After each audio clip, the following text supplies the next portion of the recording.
Kia ora tātou, ko Graham Burke Takawingawa. I'm the Construction Accord Transformation Lead for People.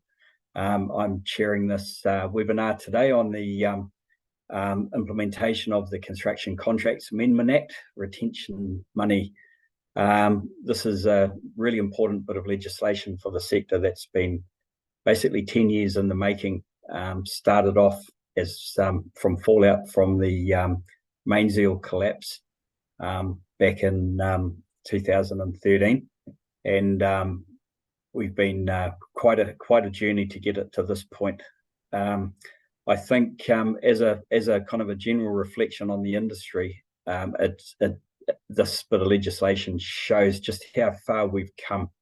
When this legislation was first discussed to protect retention money, there was a huge divide, in particular between main contractors and subcontractors, and very, very difficult to get consensus on any of these issues. And what we're seeing now is a general acceptance that this is just good practice, something that we need as an industry, and something that will level out the industry as good practice for all. So I think it's we can pat ourselves on the back that we've actually come a long way in that time.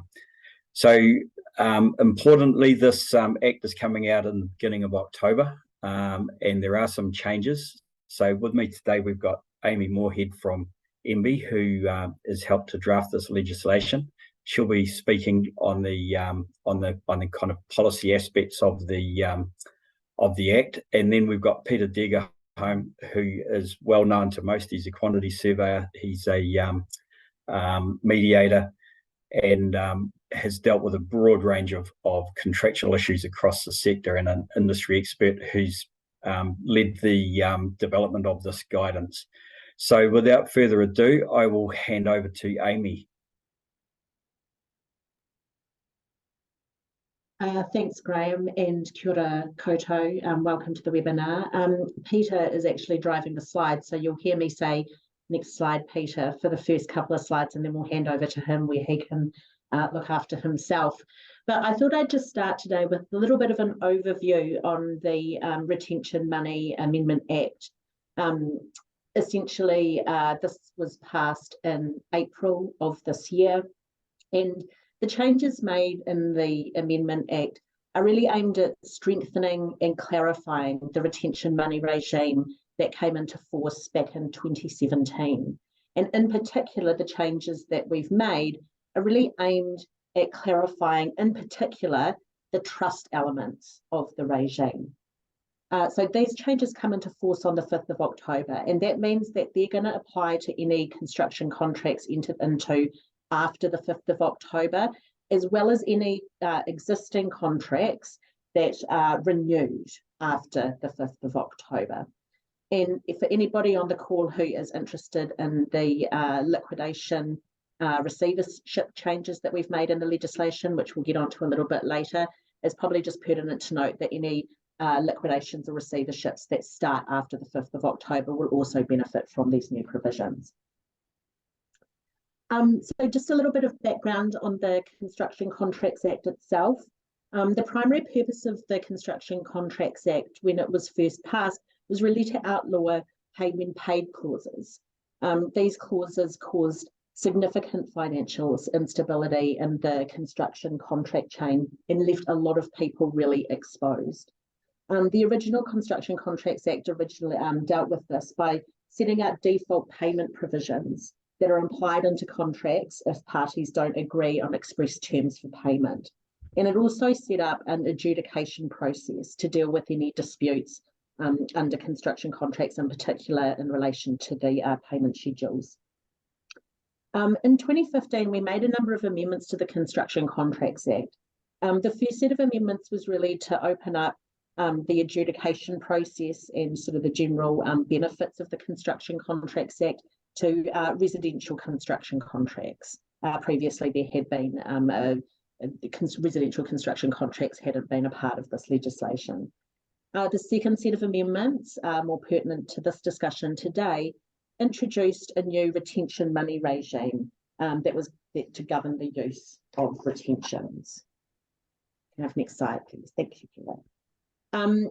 Just a little bit of clarification in this presentation, also in the legislation and in our guidance material, we talk a lot about Party A and Party B, and I thought it would be useful at this point just to clarify exactly what we mean by those terms. So Party A is usually somebody like a main contractor, and what we mean by that is it's the person who's withholding the retention money. Party B is usually someone like a subcontractor, that is the person who retention money is being withheld from. And I think it's important to just note here as well that it is possible, depending on the contractual arrangements, for one organisation or one person to be both a Party A and a Party B at the same time.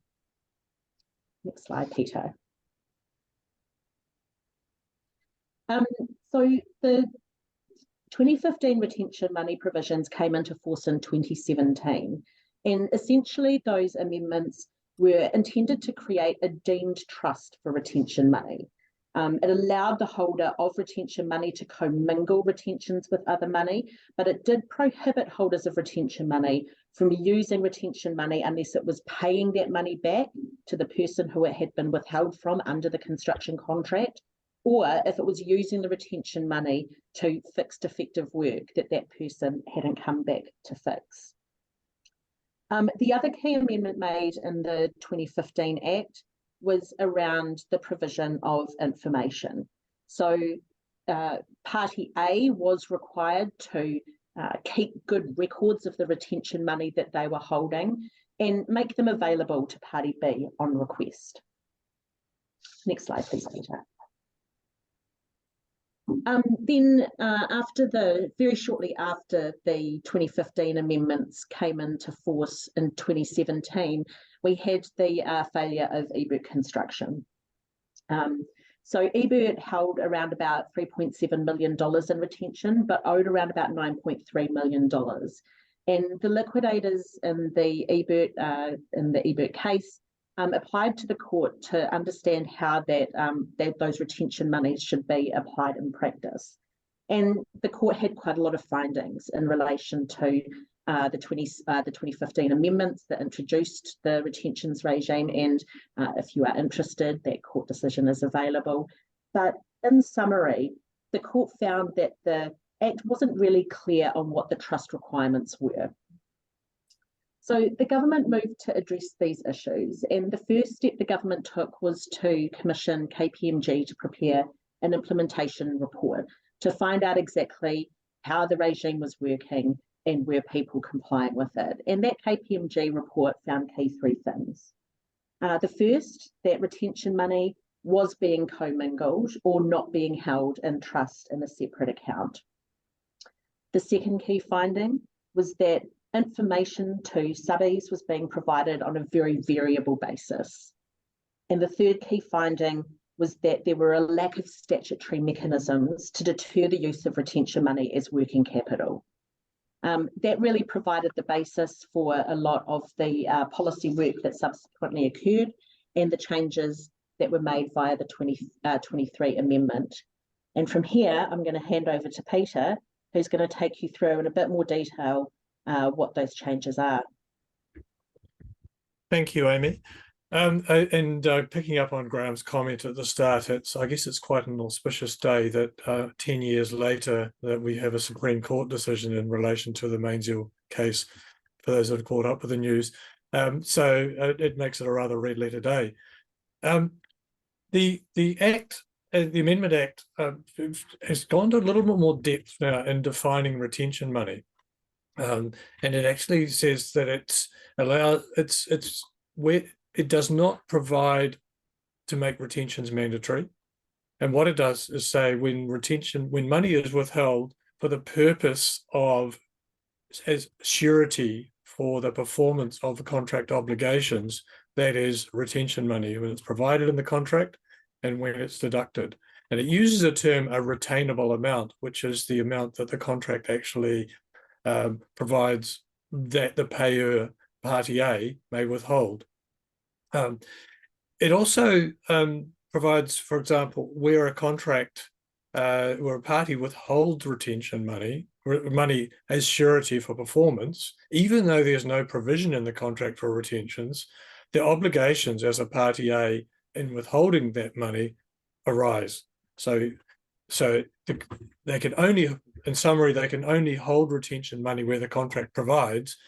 But if they do hold retention money despite the contract not providing, the same rules apply, and their accountability and liabilities as a party A arise as a result of just withholding money. And you see some contracts, for example, where they'll pay 95% and hold back some money for 3 months until you fix the defects. That, under the definition of retentions, means even though it's not a retainable amount in the contract, it is treated as retention money. So the definition of retentions is is clearly in the Act. It is now very clear that retention money withheld is trust money. And there's been quite a lot of drafting amendments to make that absolutely crystal clear.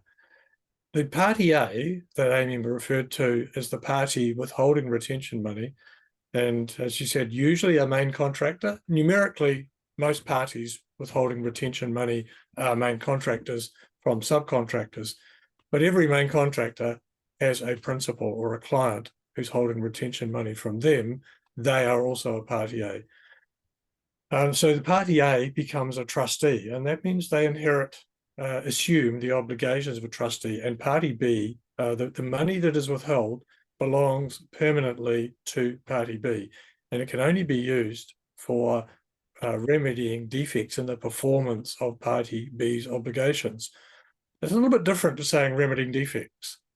It means if they've failed to perform their obligations under the contract, then this is surety for that proper performance. Party A has to keep records, and since 2017, every party A has had to keep records.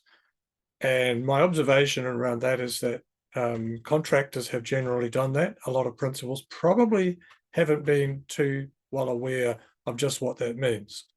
And the party A also, inconsistent with the 2017 regime, can't pass on the cost of administering the administration of that retention money. And in this Amendment Act, the retention money protections have been strengthened quite significantly. And I'll just go through just how it does that. In withholding retention money, it must be kept in a separate bank account, whereas the commingling did leave some question marks as to just how to comply with that. And I think the KPMG report showed there were some fairly variable interpretations, and the ebert collapse showed that, in fact, it perhaps wasn't being performed as well as one might have thought, as was intended. Now, there may be one account for all retentions. There may be one bank account for each subcontractor. There may be one bank account for one project for all subcontractors. And the Act provides that it doesn't have to be one bank account, but in many respects, it probably is easier for most organisations to use their accounting system to account for the money and make sure that they are in a bank account. The bank account needs to be defined as retention trust money. The bank needs to be informed, and that means the label on that bank account means in the event of a liquidation, a liquidator is going to look at that money and say, don't touch it. The bank will also see that is not part of the company's balance sheet. It is money that is held, earning interest for the benefit of the party that's holding it, and that's their only interest in that money, is the interest that is earned on those funds. There is an alternative to withholding, to setting the money in a bank account, and that is a complying instrument. And in the guidance, there's a fair bit of detail on that. But in effect, it's a bank guarantee or an insurance product. And the Act is very clear that it's not just any bank or any insurer. They must fit the definition. The bank or insurer is going to require surety from the party taking it out. It's not something you just buy off the shelf. So in all respects, it's a bank bond or an insurance bond to protect the amount of retention money that is held, or part of the retention money that is held. So if, for example, a payer, a party A, has $1 million worth of retentions held in a bank account, and they have a $500,000 complying instrument, then they only need to keep $500,000 in the bank account because the other half is protected by the complying instrument. The completely new requirement, and Amy mentioned that there was fairly patchy adherence to the requirement to provide information. In the 2017, the Act regime that came in 2017, Party A had to, on request and without charge, provide information on the accounting records to Party B. Anecdotally, at least, there weren't many responses to those requests, and there was no consequences of a failure to respond. So Party B could not have any comfort that their retention money was in fact being held properly. So they turned the tables on that provision and said, well, you've still got to hold the accounting records, but rather than asking, there's a positive obligation on Party A to declare to Party B, effectively making a statutory declaration. It's not called a statutory declaration, but a statutory requirement to report with every time there's a transaction in the retentions, a deduction in a payment schedule or a release, to notify that we are now holding this amount of retention money. And at least every 3 months, I've used the term quarterly because it's a bit easier to understand, but at least a quarterly report on the status of all of the retention money held from A Party B. So the monthly one, the routine one, will be effectively information that could be contained in a payment schedule if the information is available, because it's the time when the transaction happens, but the Act says as soon as practicable after the transaction. And the quarterly one will be, and I've just got some examples which I'll show you in a moment. The information that must be included in each of those reports, whether it's the transaction report or the quarterly report, is the amount of retention money withheld. And in the transaction, we're holding another $5,000 from you. Now we're holding $20,000. So there's two amounts that are relevant: the bank account number and the bank account name, and the name of the bank. So if the Party B doesn't believe it, they can check with the bank.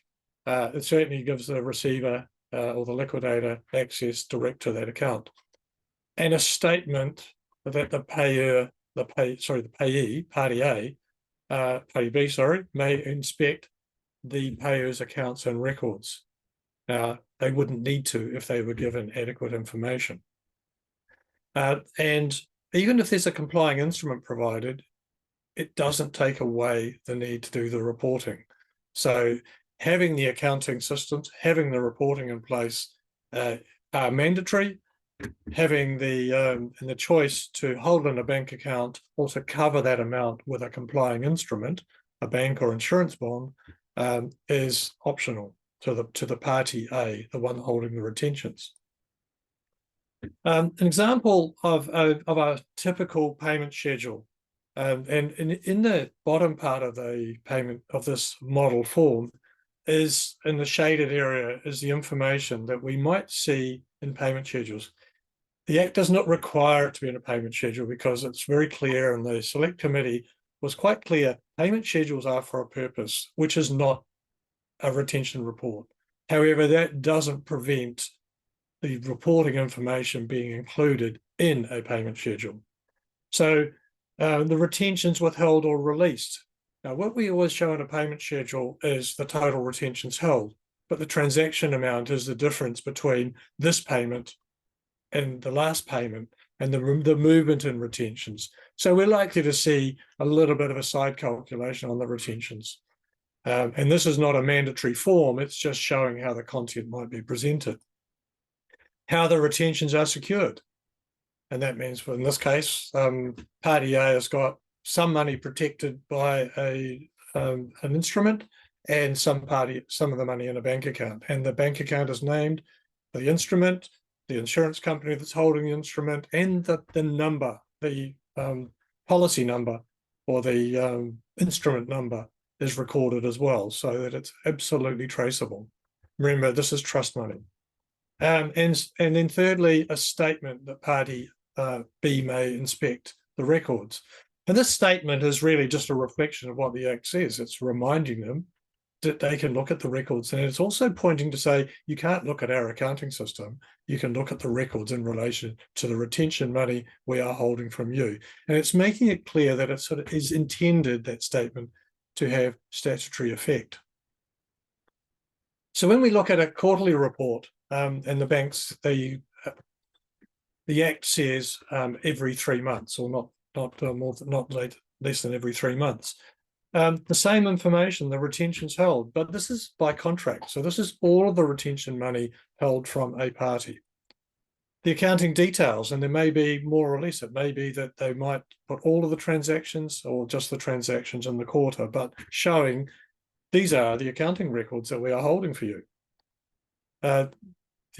So how the retentions are secured, the same as in the monthly report, and the statement that was also in the monthly report about this is intended to be a report under the retention regime. So the other changes that have clarified and strengthened is what's things that are changing. It's quite clear now that Party A can only use retention money for the purposes set out in the contract. Now, a contract that says we have the right to hold retentions does not specify the purpose of those retentions. And I suggest that a lot of contracts and subcontract agreements are going to have to be looked at closely to make sure that they actually do specify a purpose. If there's no purpose stated, there's absolutely no reason to use the retentions. There's also a new requirement that if Party A intends to use the retention money, then they've got to give 10 working days written notice to Party B, setting out their intention to use that retention money and specifying the defects in the performance to be remedied. My guess is that that's intended to say give Party B an opportunity to remedy them so the retention money doesn't have to be spent, but it also reflects that it is trust money. The other things that are in the regime that haven't changed, there's prohibited provisions. You cannot, if you have a contract that says we'll pay, that has a provision for release of retentions that's related to anything other than the date of completion of the work. For example, a scaffolder might have some retentions held from them. It seems a little unlikely, but if they do have, we can't tie them to practical completion of the head contract or the retention release date. When they've removed the last of their scaffolding, their any retention money withheld from them must be released. So although a head contractor will have retention money held up until practical completion, and many of those of the sub-trades will, because their work is inspected finally on practical completion, some early finish trades, the contractor will be releasing those subcontractors' retentions earlier. Now that's normal practice, but it's just very clear that if a subcontractor signed a subcontract agreement and there was a prohibited provision, it would be like a pay-when-paid clause. It would have no legal effect. There are any terms making payment of retentions subject to Party B's performance of their obligations under the contract would also be a prohibited provision. There's also the existing provisions for interest payable on the late release of retentions. There is provision for regulations, and it'll be interesting just to see whether regulations are eventually made. As it stands, it is the higher of the rate under the contract or in regulations. I haven't seen a subcontract agreement with an interest provision. So for most subcontracts, the effective interest rate is presently 0%. Perhaps, Amy, you might like to speak to the accountability of directors of organisations. Sure thing. Thanks, Peter.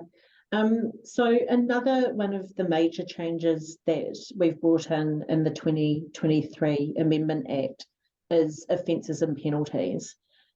As I mentioned earlier, one of the findings of the KPMG report is that there wasn't really sufficient deterrence, statutory deterrence, for people to failing to uphold their obligations under the retention money regime. And as a result, we have now introduced a range of offences and penalties.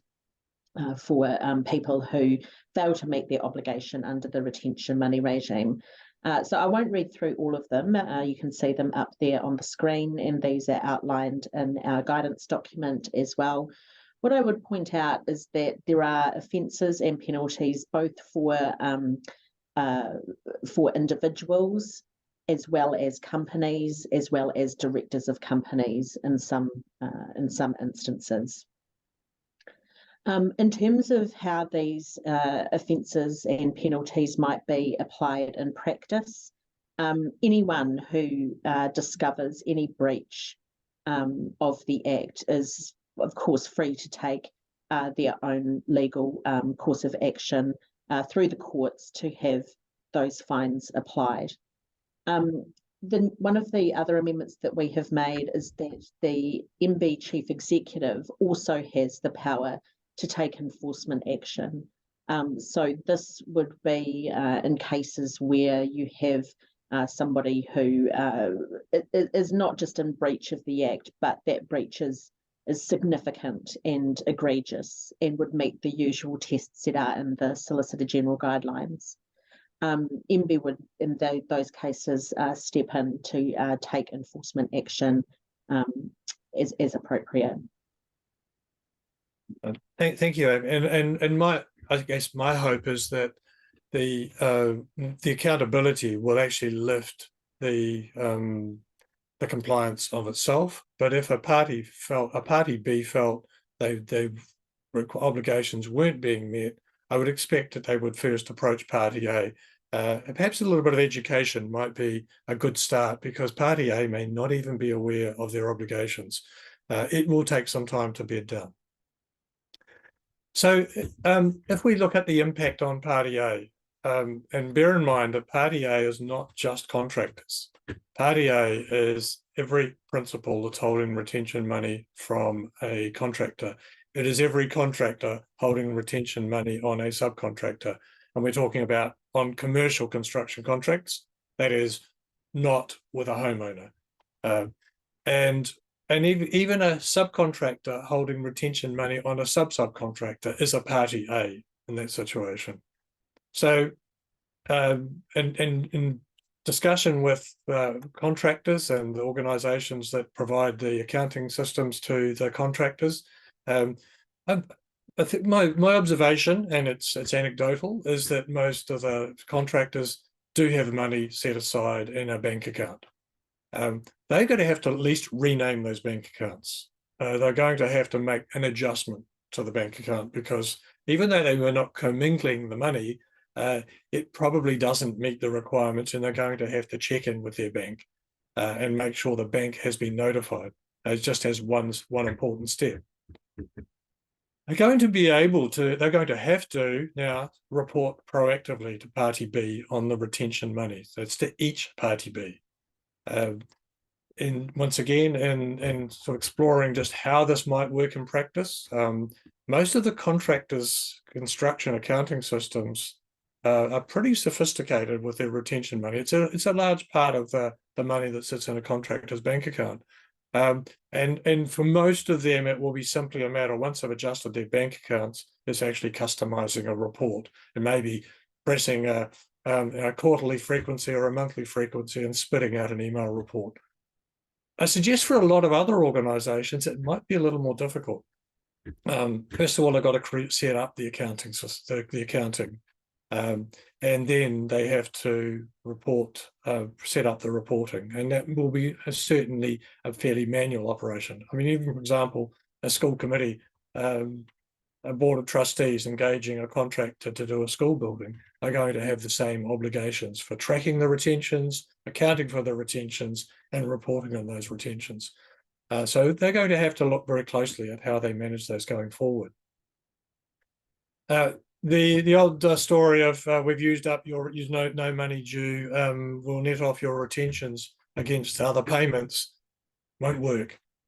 So if there's a defect, the contractor or the subcontractor, depending on who the Party B is, will need to be notified, given the opportunity to remedy them within the 10 working days before the retention money is spent. And as Amy said, there's potential severe penalties for compliance. And those penalties are not just a penalty, that is per offence. A contractor that's got 100 subcontractors, do the maths, work out their potential liability. So the consequences for just ignoring this are potentially very significant. So if you're a party B, I think the subcontractors, I guess they can sit back and say, well, we are the ultimate beneficiaries. They won't see anything different other than that they're going to start receiving the reports.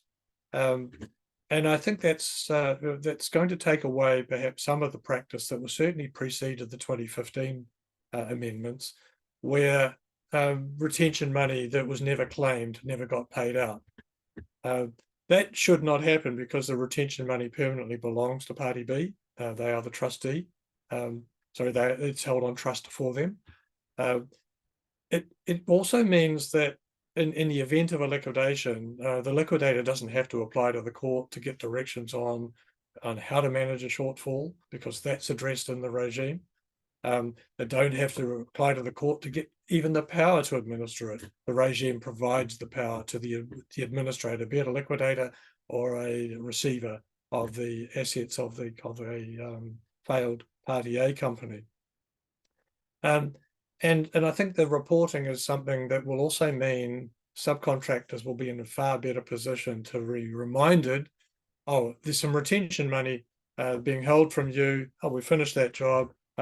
Even if that's not proactively released to them, they will be more likely to be aware of the retention money and their rights to it, and to pursue the recovery of those. In practice, I think we'll see Party A's saying, we really don't want to hold on to the retentions any longer than we need to, and they'll proactively manage the release of retentions. We've got practical completion, now let's release them to this group of subcontractors on a particular contract. And I think we'll see cash flow benefits arising from that. And you know, I would hope we don't see lots of fines being bandied around. That would just mean people are ignoring it. I just would not want to be the one who has been found to be falling short of it. So everyone's got particularly it's the Party A's that have work to do. And as Amy said, a Party A could be a client, an owner, a principal. That could be, mostly they are contractors, and occasionally they'll even be subcontractors where they employ subcontractors. In a residential building situation, a builder who's working for a homeowner, their retentions aren't protected by the regime, but if they hold retentions from their subcontractors, then they are a Party A. So while the builder's working for a homeowner, the subcontractors are working for a builder, and theirs is a commercial, their subcontract is a commercial contract. So if for an organisation that's not already complying with the regime, and that means we're not setting the retentions aside in a separate account, we don't really have proper accounting, we'll sort of wait until the claim comes in, we've got to start thinking about how do we proactively manage retentions. We're accounting now for money that is not just is trust money, and there's significant consequences for not doing so. If we are already complying with the 2015 amendments that came in 2017, we're still going to have to change bank accounts, and we're still going to have to implement the reporting. And hopefully that will be a fairly small step for those that are complying, but we all have work to do. And I think it's also really important that we have a look at our contracts and subcontracts. The 2023 DZ 3910, which the revision that is due out in the end of this year, did have some changes. The draft that went to public comment was signed off by the committee for public comment about this in the same week that this Amendment Act was passed. So even though the public comment, there's actually been a bit of revisiting of some of those provisions as well, just to make sure that it ticks the boxes in terms of no prohibited provisions, for example. So really, that's in a nutshell. You'll be familiar, hopefully you've received the link, the industry guidance. It's taken a lot of work to get that together, and what it aims to do is focuses on the party A's. Those that hold retention money really have the work to do. But it also provides a little bit of information around to try and assist the advisors, the accountants who may not fully understand the dynamics of the retention system. There's a section there for accountants. There's also a section there for liquidators and receivers and insolvency specialists, so that if they come in to the tail end of a contract that's failed, there's some guidance there that will be able to assist them to at least get a general understanding of the way the regime is intended to work. So you've got the links there, and hopefully you've already seen them. So I'll hand back now to Graham to take any questions, and Amy or myself or Graham can speak to those, answer them. Thank you. Thank you, Peter and Amy. Very thorough, and yes, we have got a heap of questions here.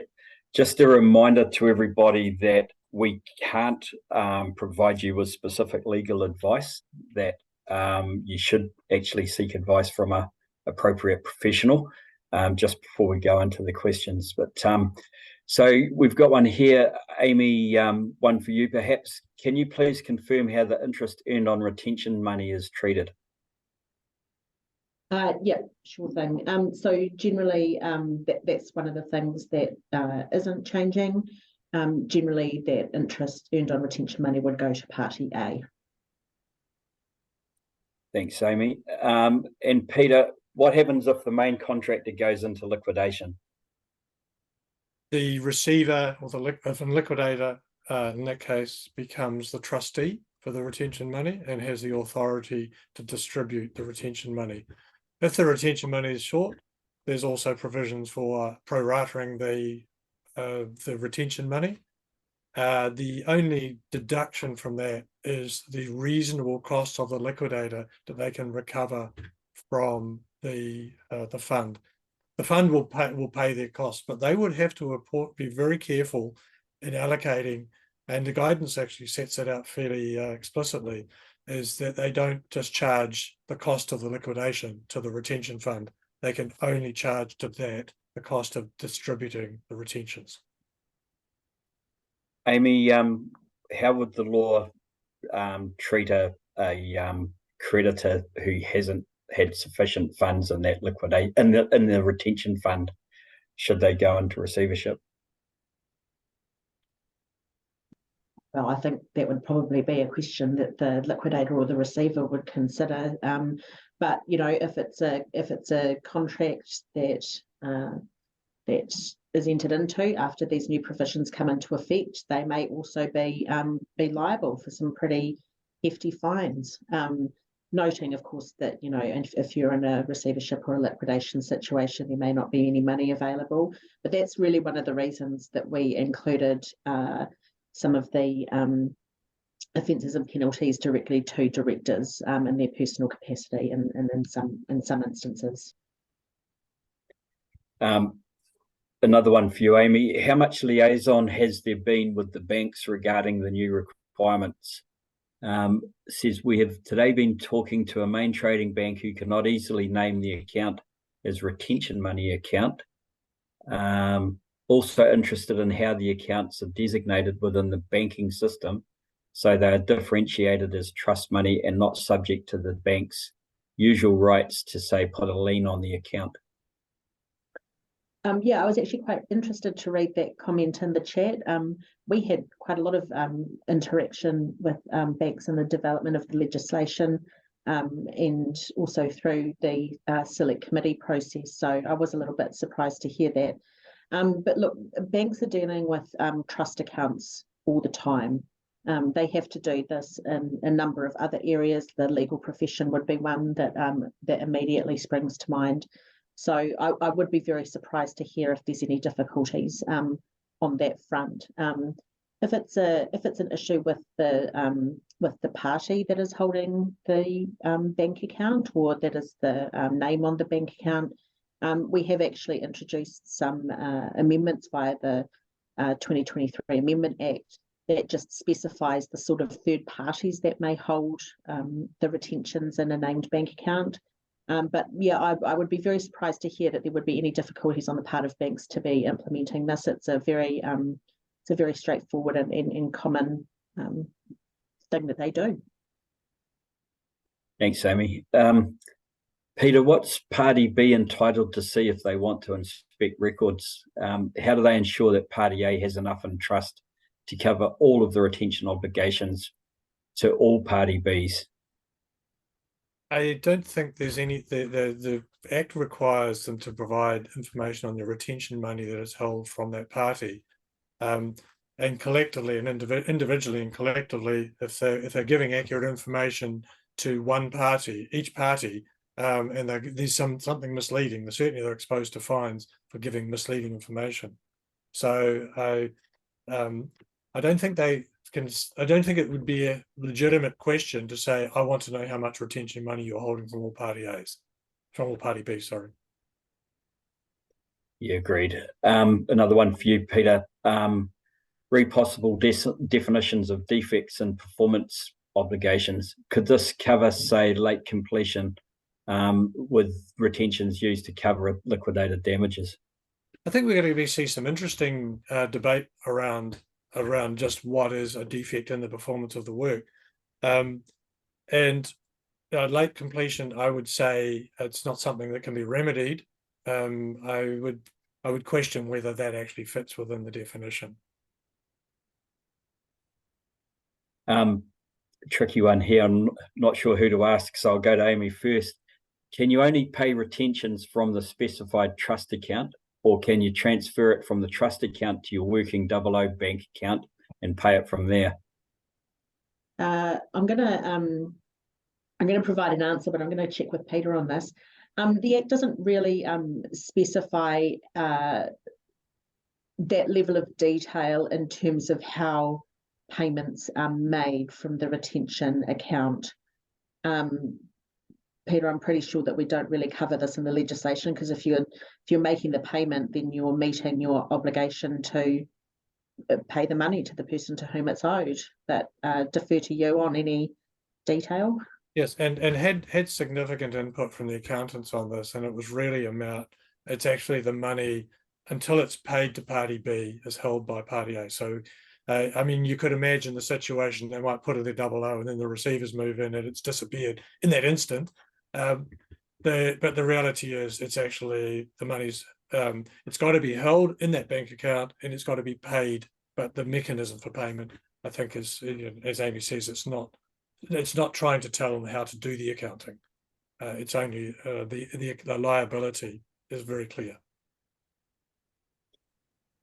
Peter, another one for you. Can the subcontractor retention be linked to the overall practical completion date of the contract, and therefore any interest payments would commence from this date? I would say I would say yes, because if the subcontractors should not have to wait until they receive and until they put in a claim for their retentions. There's no that is the late release of the retention money. If it's 50% of the retentions are due on practical completion and they're not paid when practical completion occurs, then I would expect that the interest provisions, noting that the subcontract agreement interest provision is 0%, doesn't actually give them a lot of money. But unless that's regulated, if it is regulated to an amount, then I would say that the right to interest would arise. And I think that would be useful if it was clear, because it would actually certainly encourage a proactive release if there was a real consequence. We'll just have to watch this space. Thanks, Peter. Amy, does the legislation apply to projects we signed the contract only after October, or any projects that are current going on? So I'm thinking talking about transition. Do the rules apply to contracts in progress at the start date in October? No, they do not. So the only case where it might apply to a project that's currently underway, where there's a contract already in place, is if you renew that contract after the 5th of October. In all other cases, if you entered into a contract before the 5th of October this year, the original retention money provisions will apply. So I'd just like to add a comment to that. And in discussion, once again, with accounting and contractors, some contractors will actually start the reporting on the new contracts. The obligation to hold and keep accounting records are the same. Others will say, we've got all the money there, let's put it into one account and we're going to report to all of our subcontractors on all of our contracts. So I think the behaviours will vary, but if we fast forward 2 or 3 years down the track, we're going to find that all retentions will eventually be caught in the reporting. It will take a little time for that transition. Another one about what retentions can be used on. Is there any clarity on whether retention money can only be used by Party A for actual defects as opposed to performance issues such as engaging a replacement subcontractor to complete unfinished works? My interpretation of that is if engaging another subcontractor was due to a failure to perform the contractual obligations, and that was a cost in fulfilling those contractual obligations, then arguably the retention money could be used for that. But not just kicking a subcontractor off and getting another one on board. There would have to be the contractual processes. This does not overtake contractual processes. Thanks, Peter. I think you've actually answered this question, but I'll ask it again because it obviously needs clarifying. So does that mean there is no way to link the subcontractor's performance to the practical completion of the head contract? I understand that in theory, subcontractor work should be defected as the work is completed, but in reality, it is often the case that defects aren't identified until near completion of the project, which can be some time after the subcontractor has completed his work. I think you gave the example of a scaffold company. Yeah, and that was probably dear to your heart. But I mean, in demolition company, there's one of the worked examples in the scenarios, and the guidance was actually around a demolition company, because that's pretty obvious. They've demolished the work and they've provided all the certification of the disposal.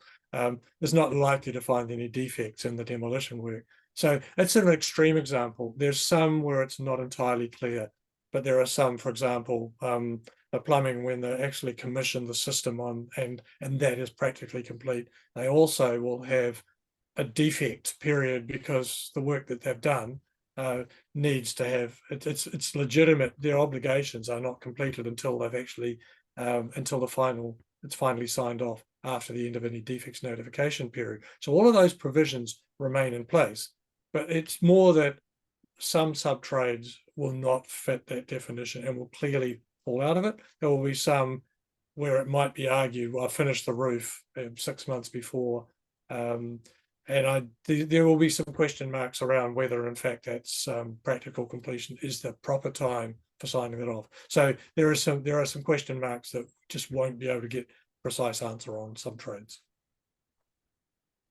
Amy, how is it envisaged that a council manages this? I don't believe many, if any, councils have separate bank accounts for retentions, but retentions are typically recorded in their accounting system. So that would probably be a question that I'd put back to councils. There's no exemptions from the retention money provisions. They apply to anybody who's holding retentions, regardless of whether it's central government, local councils, or anybody else. So it's really for the various Party A's or the holders of retention money to have a really good look at the way that that they're operating. It's going to be probably a little bit different for everyone. You might have different considerations, but I'd really encourage everybody who's holding retention money to have a good look at what they're doing and what they need to do to comply. But just to add to that, there is provision for, like, government is subject to the Public Finance Act. There's specific provisions. Also, it also refers to a trading enterprise or a local authority can put their money into the council's account. So there's actually about ownership of the account is clarified in very quite clearly But nobody, as Amy said, nobody's immune from having complying with those obligations, and most importantly, with the reporting obligations. Somebody's made a comment here. I see a great future for bank guarantees with those penalties and the administration involved. I'm not exactly sure what's meant by that, but I'll invite comments from Amy first and then Peter.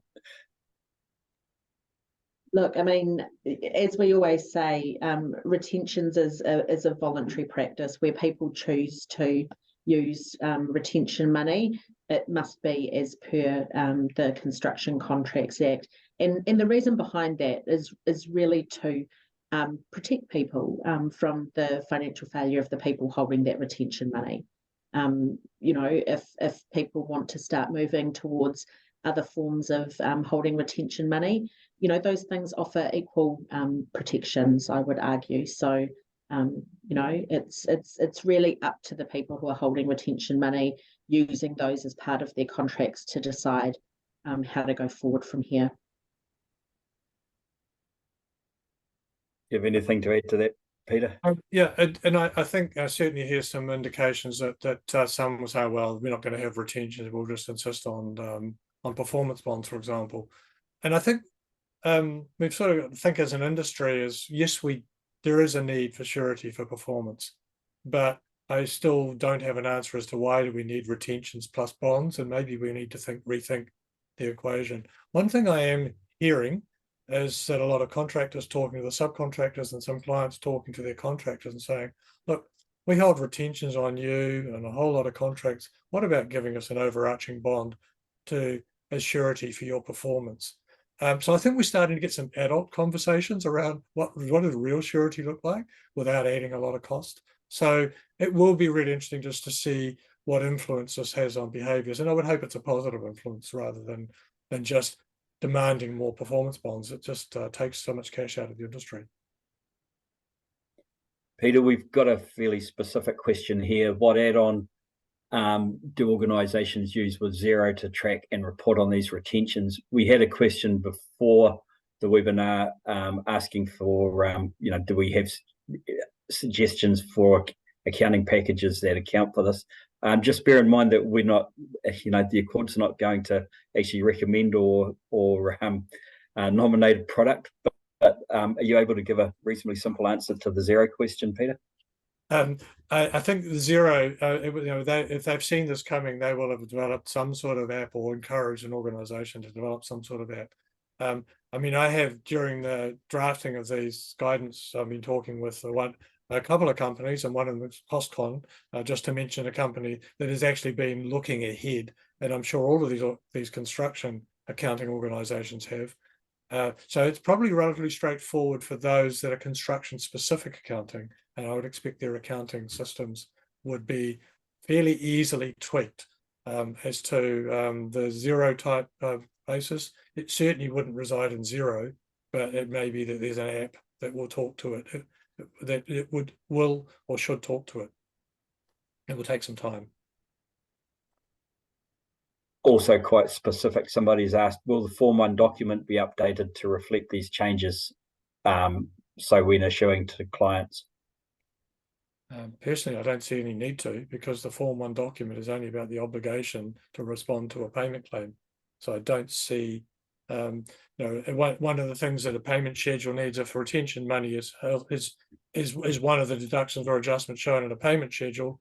No payment schedule has the same effect. So I don't think the Form 1 needs to be tweaked, but Amy, you may have a different view.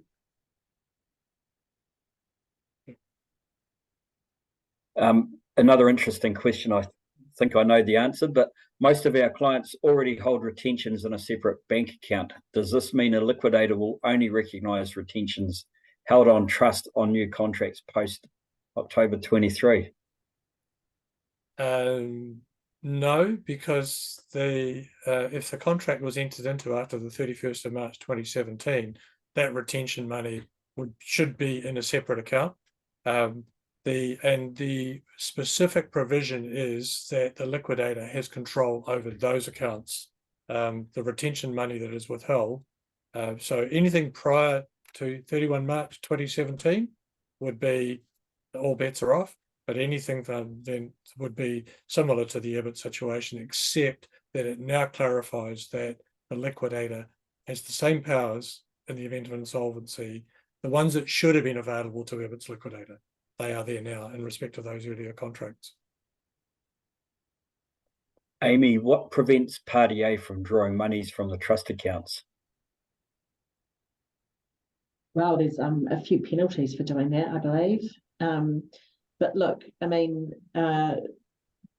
you haven't, the obligations in the Act dictate how Party A needs to treat that money.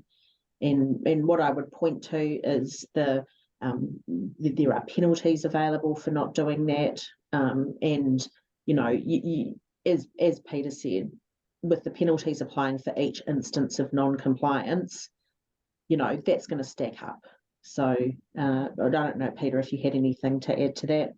I would just think perhaps ask Jenny Shipley and her colleagues whether it really matters taking, you know, not following the rules. But people's, you know, we have speed limits and people's speed. So some people might take shortcuts. You just don't want to get caught in the crosshairs.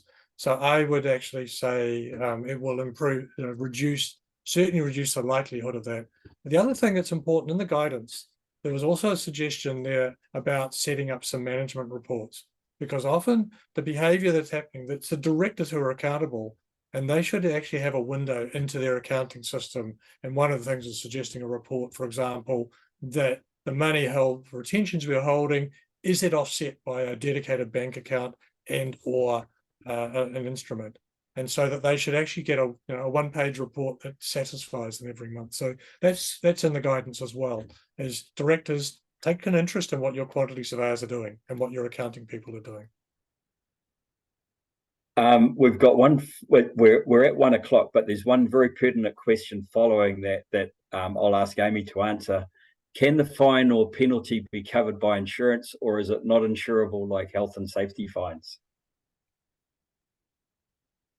Not entirely sure I know the answer to that. I think that's probably a question for your insurer. But look, I mean, you know, yeah, Peter. I mean, health and safety was specific that it can't be insured.